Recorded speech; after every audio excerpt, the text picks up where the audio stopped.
판사의 정치 성향, 요거 또 정치권 요걸 가지고 얘기 지금 참 많은데요.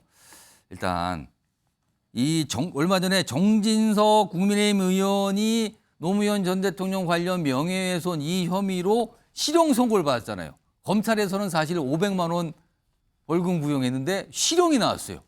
그걸 가지고 지금 얘기가 나왔는데 사실 그동안 이 판결을 한 판사, 사실 국민의힘에서 굉장히 공격을 했는데 사실 무슨 10대 시절 뭐 고3 때 쓴 글 갖고 이제 했는데 뭐 20년도 넘은 얘기를 하느냐 이랬어요, 반응이. 근데 판사 임용 받은 뒤에도 정치 성향이 보이는 글들이 있다. 이런 얘기가 나왔잖아요. 화면 보겠습니다.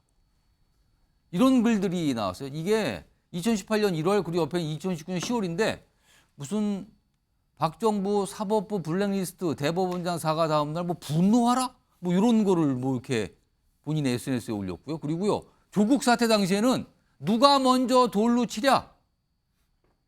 뭐 깡패, 약자에게만 강한 깡패 뭐 이런 본인의 약간 생각을 짐작할 수 있는 게 있거든요. 그리고 하나 더 보겠습니다. 또 있습니다. 이 두 가지는요. 각각 선거 뒤에요. 2021년 4월은 서울시장 재보궐선거에서 민주당이 패했잖아요. 근데 피를 흘릴지언정 눈물을 흘리지 않는다. 이거는 승패 무슨 이런 얘기예요. 그리고요. 대선 끝난 뒤에는요. 이재명 대표가 대선에 당시 진 뒤에는 이틀 정도 소주 한잔하고 울분 터뜨리고 절망도 하고 슬퍼했다가 사흘째부터는 일어나야 한다. 이거예요. 이런 글이 뒤늦게 알려진 거예요. 이게 판사 시절이잖아요, 이거는요. 그러니까 10대 시절 고3 때 뭐 쓴 글하고는 약간 차원이 달라요, 지금 이거는요. 자, 아까 지난주인데 정진석 의원이 약간 불만 표시를 한 게 있거든요. 그 영상 다시 한번 불러오겠습니다. 내가 노무현 대통령이나 그 가족들의 명예를 훼손한다거나 뭐 마음의 상처를 줄 의도가 전혀 없었던 것이죠. 이게 실형이 선고된 거에 대해서 받아들일 수가 없다. 다분히 감정이 섞인 판단이다. 넌 이렇게밖에 이해가 안 됩니다. 항소하겠습니다. 자, 우선 오신환 전 의원님, 이거 어떻게 판단하십니까, 이 상황? 그게 지금 사실은 이제 그 헌법 103조에 보면은요. 예. 법관은 헌법과 법률에 의하여 그 양심에 따라 독립하여 심판한다 이렇게 돼 있거든요. 예. 근데 그 양심이라는 것이 뭐 우리가 흔히 일컫는 뭐 개인의 어떤 양심 선언 뭐 양심이 없어 할 때 그 양심이 그런 아니라. 양심이 아니라요. 예. 이 헌법과 법률이라는 그 안에 기속되는 거거든요. 그리고 이건 직업적 양심이기 때문에 이 지금 박 판사의 경우는 어떻게 보면은 그런 어떤 이념이나 본인의 어떤 사고, 사상 이런 것들이 감정을 뛰어넘어서 오히려 거기에 판결에 영향을 미친 것이 아닌가 이렇게 비춰지는 게 그 이번 판결에 영향을 줬다. 저런 평소의 생각이 이렇게 의심하시는 그렇습니다. 왜냐하면 이게 판사가 되기 전에 뭐 본인이 어떤 이런 정치적인 성향들을 뭐 SNS에 올릴 수는 있어요. 예. 근데 그걸 이제 판사가 되고 나서 다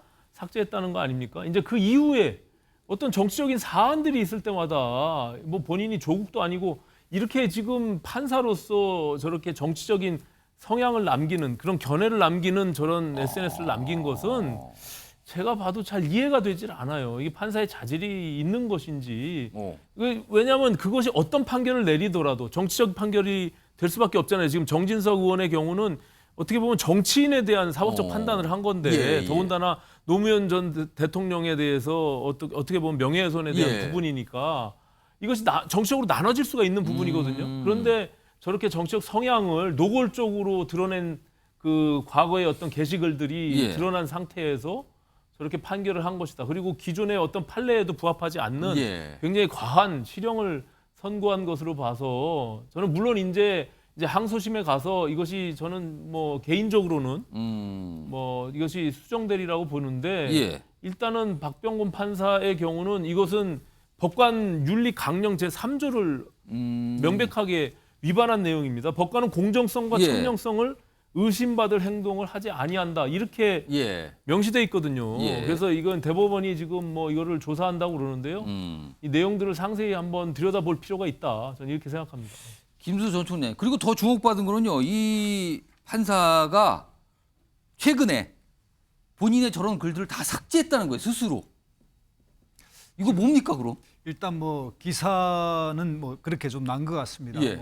그 전에 일정 정도 올렸던 SNS 올렸던 글들을 삭제했다 또는 뭐 법원 인명록에서도 빼달라고 했다. 뭐 이런 이제 나는데 사실 여부는 좀 더 봐야 될 것 같고요. 예. 근데 그거를 전제로 한다면 어떻게 보세요? 이 문제에서 약간 이제 우리 사회에서 예. 사실 그 재판에 대해서 여야가 너무나 정치적으로 접근합니다. 사실 불리한 판결이나 마음에 안 드는 판결에 대해서는 다 이렇게 사후에 어떤 근거를 내서 이 판사가 그랬다 이렇게 해서 사실 그렇지 않은 판결이 없을 정도로 예, 정치권은 정치적으로 해결할 일도 법원으로 들고 갔고 또 법원에서 결정난 일에 대해서도 사후에 이렇게 분석했는데 문제는 그런 거 아니겠습니까? SNS에 나름대로 저 판사가 그 박병곤 판사가 나름으로 그 정확하지는 않지만 어쨌든 자기 심정을 올린 글을 보니까 이렇게 추론된다라고 예. 해서 그 판사님이 그렇게 생각을 하는구나. 그러니까 이게 좀 치우친 판결이 나왔구나 이렇게 해석을 할 수 있는데 예. 우리 대한민국이 사회가 지금 이제 대통령 선거를 해보면 55대 55, 50대 50 아니겠습니까? 예. 0.7% 차이 아니겠습니까? 그럼 판사님들은 여기에 속하지 않습니까? 진보나 보수에 속하지 않겠습니까? 그분들도 이 상태 안에 있는 거 아니겠습니까? 근데 허용되는 네. 범위는 어디까지일까요? 네, 그러니까 이제 그래서 SNS라고 하는 것들에 대해서 뭐 미국도 그렇고 일본도 그렇고 전 세계에서 직접적으로 정치적 의사를 나타내지 말라라고 하는 것들을 자제하라. 그렇게 이제 돼 있고 우리나라도 이제 그렇게 정리돼 있는데 그런 측면에서 이 문제를 좀 접근할 필요가 하나 있고요. 예. 또 정진석 의원이 사자 명예훼손에 대해서 당연히 벌금 500만 원이다 이렇게 생각하는 것도 저는 의아스럽습니다. 아니, 정치에 경중이 있고 의도를 가지고 예.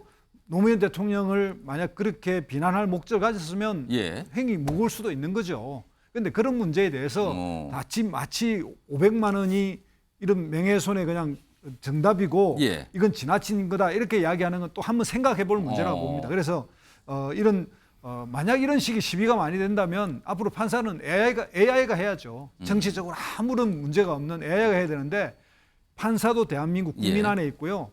그들만의 외탄섬에 있어도 안 되지만 국민들과 호흡하고 국민들의 평균적 생각, 상식에 가까이 가는 판사가 더 판결을 잘할 거다. 저는 이렇게 생각합니다.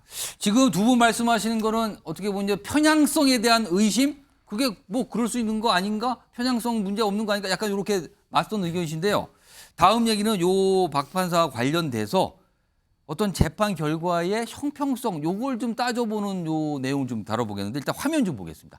앞서서 어떤 명예훼손 요것도 있었거든요. 과거에 이제 유시민 전 노무현재단 이사장이 한동훈 장관 관련돼서 뭐 한동훈 장관이 과거 노무현재단 계좌 불법 추적했다 뭐 이런 얘기를 공개적으로 한 게 있거든요. 이게 허위사실 유포로 벌금이 1심에서 500만 원 나왔어요. 지금 저 재판은 항소 진행 중인데 일단 1심에서 500만 원 이것도 또 공격이 500만 원이 나왔네요. 여기서는 이렇게 나왔는데 이거와 지금 이 명예훼손 관련된 게 뭐가 다른 거냐? 저것도 저게 문제된 거 아니야? 허위사실 이거예요. 지금도 이분도 허위사실 얘기가 나는데 그럼요. 다음 준비된 영상은요. 요 유시민 전 이사장과 관련된 어떤 목소리도 있었거든요. 그 과거에 그 내용 좀 들어보겠습니다. 그 은행의 노무현 재단 계좌를 검찰이 들여다봤다는 사실을 확인했어요.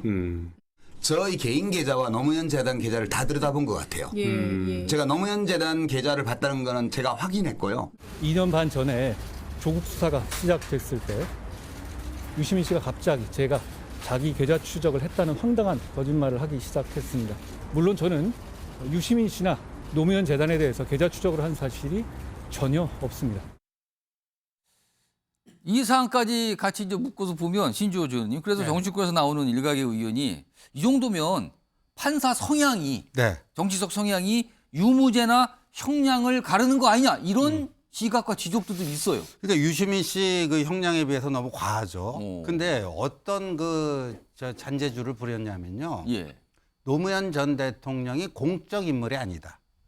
공적 그래서 이 형량이 가능해진 겁니다. 공적 인물이 아니다. 공적 인물이 아니니까 공인에 대한 명예훼손은 비록 그 허위 사실에 의한 명예훼손이라 할지라도 항상 넓게 인정해 주죠. 그러니까 공적인 인물이니까 예. 그거는 좀 이렇게 하는데 사인에 대한 이거는 세게 그건 다루더라고요. 엄하게 보는 거죠. 엄하게 보는. 그러니까 노무현 전 대통령뿐만 아니라 모든 전직 대통령이 공적 인물이 아니다. 저는 살면서 이런 궤변은 처음 들어봅니다. 이런 궤변은 처음 들어봐요. 왜냐하면 그 엄연히 전직 대통령의 예우에 관한 법률이라는 게 있습니다. 예. 전직 대통령 경호 다 봤죠? 그렇습니다. 지금 저 양산에 계신 우리 문재인 전 대통령 그 대통령 연금 뭐 이런 거 받고 엄청나게 그 뭐 보좌진도 뭐 3명인가? 그렇습니다. 국가에서 월급 주는 뭐 이런 거예요. 그리고 그 전직 대통령의 하나의 기관입니다. 하나의 기관이에요. 그런데 전직 대통령이 공적인 인물이 아니다. 이런 식으로 해놓으니까 예. 사인 취급을 하니까 이런 식의 중요함이 가능해진 거거든요. 그러니까 아까 우리 헌법 103조 얘기했지만 예. 헌법과 법률에 의해 양심에 따라 심판한다는데 그 양심은 헌법과 법률 안에서의 양심인데 자신의 정치적 편향으로 헌법과 법률을 뒤집어 버린 거예요. 김용지 의원님은 어떻게 생각하세요? 이거 지금 계속 글쎄요, 논란이 지금 될 것 같긴 한데 지금. 저는 이게 항소를 하더라도 예. 이 재판의 결과가 완전히 잘못된 재판이라고 나오지 않을 수 있다고 생각해요. 그러니까 무슨 얘기냐 하면 사실은 2013년도에 조인호 전 경찰청장 그 차명 계좌 이야기 때 실제로 징역형에 법정 구속을 시켜버렸습니다. 그것도 지금 현재 뭐 국민의힘에 국회의원 했던 전 판사 출신 전주현님이 판사 시절에 법정 구속이요? 징역 8개월 실형을 때리고 법정 구속시켰거든요. 그렇다면 그러면 그게 비해서 이것이 뭘 그렇게 엄청난 형량이냐 비교를 어떻게 할 수 있을 예. 것이냐. 결국 우리나라는 소위 자유심증주의라고 하는 전체의 판단을 법관에게 맡겨놓은 거예요. 예.